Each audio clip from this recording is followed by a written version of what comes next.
Here we go. We are live. All right, so here we go. Happy Friday, everyone. Hi. Got some really cool things here. Hope yesterday was awesome. Hope tomorrow's even better. But we're going to talk about how to win the day today.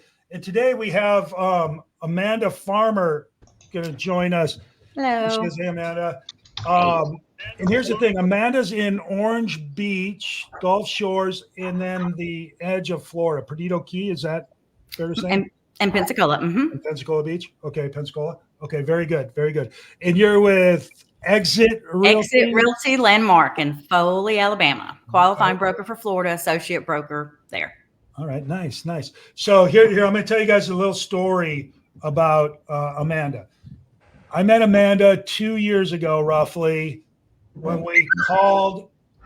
I had a client here in Destin that was going to buy in Orange Beach. And it was like a Thursday, if I remember. It was a day of the week. And they wanted to see it the next day because they were flying back out to California or somewhere.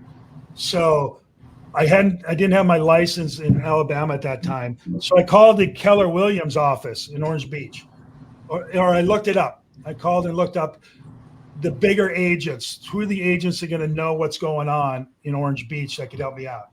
I probably called 3 or 4 of them. No answer, no answer, no answer. To this day, I don't know if any of them ever answered. But then I ended up calling the front desk person and asking, who can I talk to? I need some help for tomorrow on showing real estate. And the gal said, Amanda Farmer. And I got your number, I think. And I think I called you, left a message, and you called me like right back. And you remember that? And I said, hey, can you help us out tomorrow? This is like at 4:00 in the afternoon too, right? Yep, that's right. And we need to schedule showings. We have like 3 or 4 properties we're trying to get into. Can you get us in? Does that sound about right? That's right. Right. So she does. She calls back. We got into like 3 of the 4 or something. Great. Let's meet at the first one or at Waffle House or something. I don't remember where we met. Maybe it was at the first one. Like at 8:00 the next morning, like 12 hours later or whatever it was. And I remember we were there and you drove up. And here's the thing, you guys. She had it all set up. You look like $1 million, like you're walking onto like a TV set. You had your stuff, your printouts, your everything. And you guys, I never met her. I don't know anything about her, right? We're with our clients. And Amanda drives up. We're going up there, remember? And you're like, we didn't know how to work the lockbox. How do I open a lockbox? Yeah. She's like, I don't know how to open the lockbox, right? It's kind of on the side. And I'm like, well, don't tell me. I don't know how to open that shit either. Chris, my wife, how do you open a freaking lockbox? But we got it open, and we did everything. And we showed the properties, and they didn't know. The client didn't know. They were none the wiser. And then it got to afterwards, and they're like, okay, we're going to write an offer. We're like, okay, good. They're going to go to lunch, talk it over, and then we went to lunch, right? And then Amanda says, you know what? This is my first day. I've never done any of this. I don't know what I'm doing. Can you help us out? Can you help me out? Is that about right? Oh, that's very right. Less than 48 hours in license. Yeah. And we went to the K-Dub's office. We didn't even know how to get a contract. I'd never done a Orange Beach contract. Amanda never did. But we worked it out, and the client bought the property, right? They sure did. We bought the property. Away we went. It was great. And to this day, I send Amanda our referrals. Anybody we got. Because she answered the phone. And even though she didn't know what she was doing, she knew enough to show up, to play the part, and to see what happens. And to this day, how many deals do you have now? Let's see. I've done 30. I have 5 under contract. All right. That's pretty darn good, right? It's better than 95% of the world. Yes, I had 5 closings my first 4 months. Right. And that's really exciting because, correct me if I'm wrong, Orange Beach, Gulf Shores is struggling with the investor market too, right? Absolutely. Yeah. Yeah. So that's really super cool what you've been able to do. And the reason why I wanted to have you on here is talk a little bit about your 2-year journey. How does that go? I mean, you've had tell me your challenges. What is the hardest thing that you've bumped into? I think right now the hardest thing is a lot of buyers definitely don't understand that when they see interest rates are this amount, a lot of them have never heard of portfolio loans. There's local lenders out here that will offer so many different opportunities and abilities for you to be able to get these loans, and even the interest rates not as high as the average market. That's why it's so important for wherever you're moving to, get in touch with those local lenders, and truly learn what they can offer. Hey, That's been the awesome. biggest challenge. Awesome. Are you working with out-of-state buyers, or is it local? Are they investor market? What are you doing? Most of mine are from out of state, as well as just investors in general. But a lot of mine are relocating. Baldwin County is the fastest growing county, in Alabama. Okay. Okay. So So you got to do a lot of explaining to people about how things work in Alabama. Very much so. Very much so. Especially with investors. A lot of them never even heard of HO6 policies. They think I'm just going to buy a condo, and there's a lot of other things to it. For those that you don't know, that's insurance, right? Yes, yes. All these people are going, oh, I know, right? What the hell's that? Yeah, it's insurance. So yeah, good job, good job. So you're struggling a little bit with out-of-state people. What are their reaction to your where they come from? A lot of Northeast. Lot of Northeast and actually Northwest. I have one in Nevada as well. But that's why it's so important. And you would not believe how many people, when I start talking with them, they're like, well, I've talked to so-and-so agents and they never explained this and this. And that's the big thing, is educate.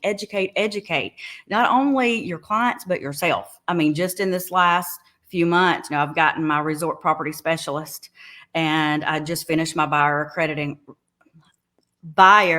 representative accreditation, because not only educating your clients, but educate yourself. You really should know, a lot of things. But most people don't. Are the people you run into from an agent standpoint not so good in that regard? Yeah.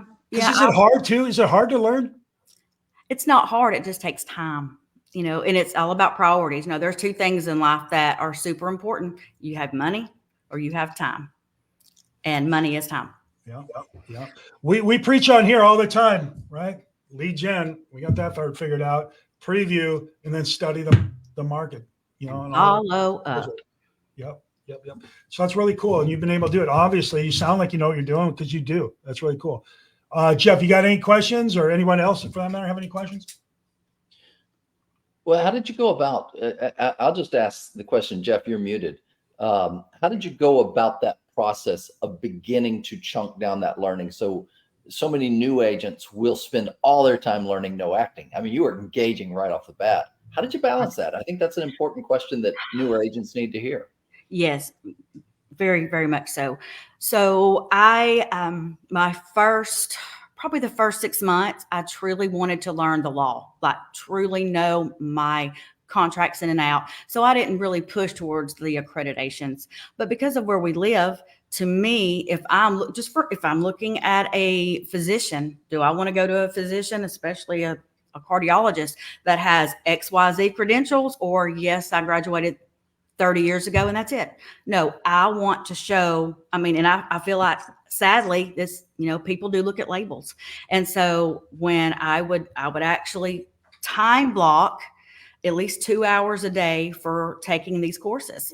And I feel like it really has helped. And then advocate, I'm a big advocate. I think because my background being in physical therapy 22 years, I mean, as sappy as it sounds, my clients, they really, they are my family. And I feel like I owe them, just like if I had a newborn baby, I'd be looking up parenting books. And in real estate, I was a new mom, so I had to do that. You were the most prepared person that I have dealt with outside of my wife, from a buyer agent standpoint. It was really inspiring to me. Hey, I'll tell you why. I work for plane tickets, y'all. I have grandbabies in Oklahoma and in Tampa. So I also had some motivation there. But you can hear in her voice the confidence, right? You guys, she knows what she's doing. 2 years in the business, some 30 plus whatever transactions, but she's got the confidence. I would feel, well, obviously I have felt very confident having Amanda work with us. So I don't know, Julie, give us your take on this. Because here's the thing, Amanda, the three of us been in this business for a million years, right? Julia might have sold, Ben Franklin his first condo. No, I agree. The education piece is so important. And when you're new, like you said, you have money or you have time. And generally, new agents have time. So focus on getting educated and not just educated with classes, but like John says, preview, preview. The more you can preview, the more you educate yourself on what's actually happening. You don't have to wait to have a buyer in every different category and get educated by showing. Take your time and go preview. Absolutely. Cool. Love it. Mario Campbell says, that's my mom. I'm not sure what that means. Guys, this is my son-in-law. He is in the Air Force. Okay. I love him so much. He is in Oklahoma City with my 2 grandbabies. Love it. Love it. And you know what's so funny? Okay. The I don't day know where that's coming from, but I think I like it. the day before I applied for my real estate, because I was like, right, should I really drop careers? I mean, after this long, and my daughters and my son-in-law Mario, they encouraged me, and I literally dropped to my knees that morning, and I was like, I need to know what to do. And that morning they texted and said, Mom, I think you should do real estate. So I was like, so I owe a lot to them, and they're so patient with me because as a new agent, you have to answer that phone. Mario, thank you from me, because she's worked out great for me. All right. So Bianca here is, I believe, in Oklahoma too. So apparently Oklahoma's got a nerve here. We like that. Y'all all need a condo. Call me. Yes, at the beach, either Orange Beach or let me ask you something. Tell us a little story about, I don't know if anybody here is aware of Orange Beach. Jeff lives in Fairhope, but even then, I don't think you go down to the beach much, do you? No. I mean, Orange Beach is cool. It's like a newer version of Destin, if you ask me. They got a lot newer properties, bigger, nicer properties. It's pretty neat. What's your take on it, Amanda? Orange Beach was an amazing hidden secret. It's still amazing. It's not so hidden anymore. If you love truly crystal blue water, if you love to boat, there's islands. They do have the touristy things, but there's still luckily some of that small town feel. But yeah, and you're right there. The next beach over is Florida. Yep. It's interesting too that I found about Orange Beach is there's a lot of boating. Like in Destin, you come to the beach, you got the harbor for sure, but over there you get a lot of canals, a lot of folks pull their boats in for the week and stuff. It's really interesting. A lot of big time fishing tournaments go out of there. Oh yes. Right. And you had Jimmy Buffett up until recently, so that was cool. Yes, absolutely. His sister's still here. Well, we got Morgan Freeman too. Oh, Morgan Freeman. There you go. Right. I'm going to meet him one day. Shout out. What's that? I'm going to meet him one day. Shout out. Yeah. I don't know. You better hurry. Things are going. So John, there's a question thrown online by Bianca Gordon. Yep. What is she saying here? Bianca says, what has been an aha moment as a newer agent for you? Believe it or not, it's follow-up. Let me tell you, I have a condo listed right now because of this, but I believe in personal, real relationships. So I wrote just a little personal Christmas card with my handwriting. It can be 2 lines. And I had met this man. I had bought a boat from him, and I sent that personal Christmas card, and he bumped into my husband. We were serving our boat, and he said, I think I'm going to call your wife. She actually sent me a Christmas card, but she wrote it.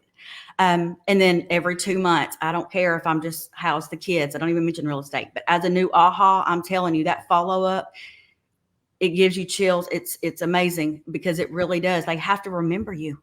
Yep. If they don't, it's not their job to remember you. It's your job to remind them. So make sure you do that. Okay. Yeah. All right. Okay. John, hey, Amanda, what's interesting to me is I've called real estate agents for over 20 years. How did you and 77%, that could be an old number, of customers use the first person they talk to. How did you, when John was calling to find somebody, you overcame your fear, brand new agent, you didn't know much of anything, and yet you answered. So John didn't quite mention how I first met him. Oh, okay. Man. What's this? So this is going to probably answer. I deny it all. It wasn't me. So I truly believe in be bold. Don't say you want to do something and don't show action. So this amazing mega agent comes to Keller Williams to speak. His name was John Moran. I have my notebook and my index cards and my pen, and I'm writing down. I just gotten my license literally less than 24 hours. So, I mean, I'm taking it all in. So the moment he dismisses and everybody claps, I jump up first and I run over to him and I shake his hand and I said, "It's really nice to meet you. I may use some of this. I mean, I've been an agent for 24 hours." And, he laughed, funny. But I mean, I was bold. I mean, you have to be. My first listing was goodie bags to my dog groomer. I mean, it's just constant. But anyway, that was my big thing is I'm going to be bold. Weird. And on the phone, he couldn't see my face when I was like, "It's John Moran calling me." So that was good too. I was able to stay cool. I tell you what, I'm pretty forgiving until I'm not, and then I'm pretty rough, maybe. But you have earned my loyalty forever. And you guys don't know this, but she's not with K-Dubs anymore. She's with Exit Realty now. Kate, do you want to talk about it? I don't know if you got in a big fight with somebody or if it's just something happened or what happened. No. On our very first deal, which I said was with John, the listing agents own Exit Realty Landmark in Foley, Alabama. And they knew that I was very, very green. And even then, she would reach out and just say, "You're doing fine. It's going to be okay. You're new, you got this."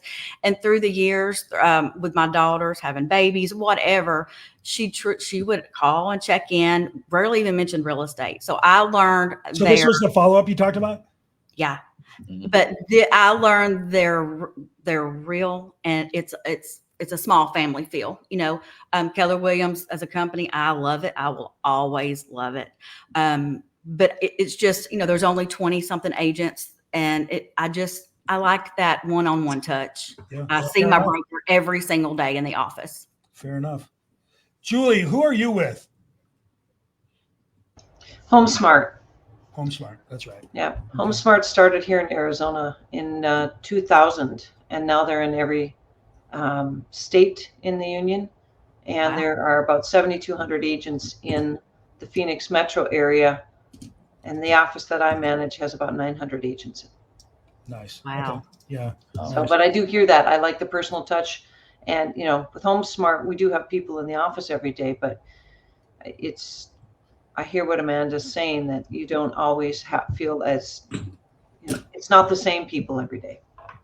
Right. Nice. So Amanda, knowing what you know now, what advice would you give to some folks? Because I know a lot of people that watch us and listen to us, pay attention to anything we're doing. They're kind of in your same position. They're fairly new. And I think a lot of folks are worried right now because the market's hard. As a new agent, I can tell you so many are against this because they're like, "How can I afford it?" I cannot stress enough a mentor, especially if you're with Keller Williams. They offer a mentorship program. I had a mentor.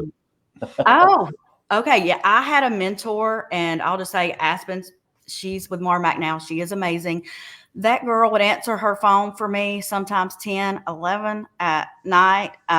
And, I was a new agent. I know that's not really politically correct, but I would call her whenever because I was like, I don't know how to do anything.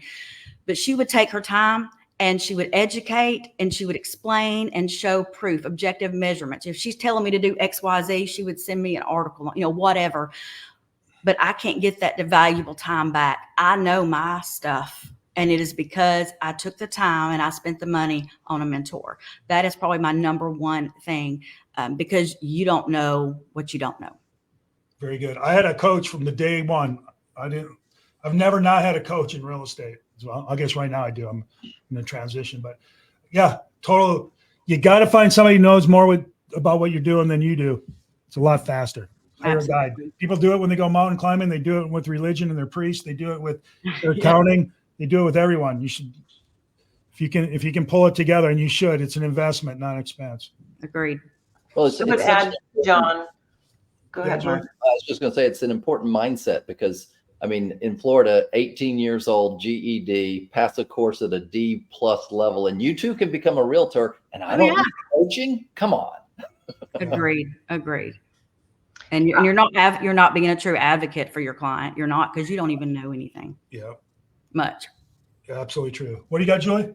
I was just going to say that, when I first started, same thing. I had a mentor for my first 6 transactions. And my first year, I closed 48. There's no way I would have been able to do that without someone guiding me. And here's the thing, you either have a mentor or join a team, because your team leader will teach you and guide you because they have a vested interest. But one way or another, people think, oh, I don't want to give away the money. You're not giving away the money. What you're doing is you're setting yourself up to be successful. I couldn't have had as many closings as I did, and I would have had a whole bunch of nothing. Instead, I had a percentage of a lot. So you'll launch your career much faster by having a mentor, a team leader. Join, if you're in John's market, join John's team. You're not going to get more than you have, There you go. What he's offering every single day.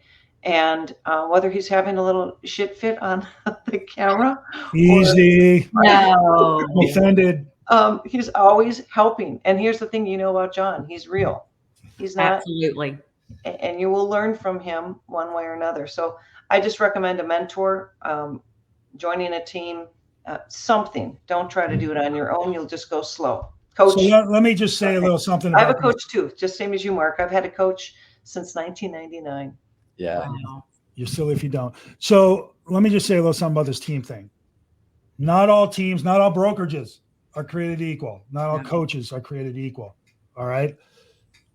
What you're going to want to do is identify at least a little bit of what it is you want, need, or think you want or need. And then go find somebody, some brokerage, team, organization, coach, whatever, that can deliver on what it is you think you need. And you're not going to have the same coach forever.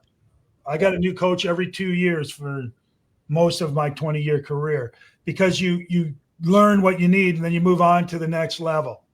Okay. So if the coach or team or brokerage you're currently with is not satisfying you in your needs, make sure you're giving what you need to give first. But then after you're giving what you need to give, if you're not getting, then start looking, because you need to find somebody who's going to take you to the next level, not the last level, but the next level, because you're several levels away from where you're going to finish, is what I would tell you. You're not going to have the same guide the whole way. You're going to have to move on to other people and that think different or have different ways of helping. And that's just the way it goes, right? So look at the person in the mirror first, help that person first. And then once you know you're doing what you're supposed to be doing, I see it all the time. I want a coach for accountability. Okay, great. Here's what you need to do, and I'm going to hold you to it. You're fired. I quit. All right. Well, and John, I think the key is you got to find that right personality, because there have been people that I turn away more people from my team than I do accept. You do the same thing. And there's times when I go, you'd be better fit with John's team or vice versa. And in those terms, if you are on a team, or I agree, we don't outgrow coaches. We outgrow coaching. We outgrow coaches, and we get as much. But if you're with an organization that is not striving to create a world big enough for your dreams to fit within, you've got to expand outside of that. And that's where I think leadership is imperative. Is their ocean big enough for your lake to fit within? If it's not, you got to find the bigger dreamers, the bigger visionaries. But you also have to identify what your goals are, and your goals will change all the time. And sometimes your goals are not financial and they're not business.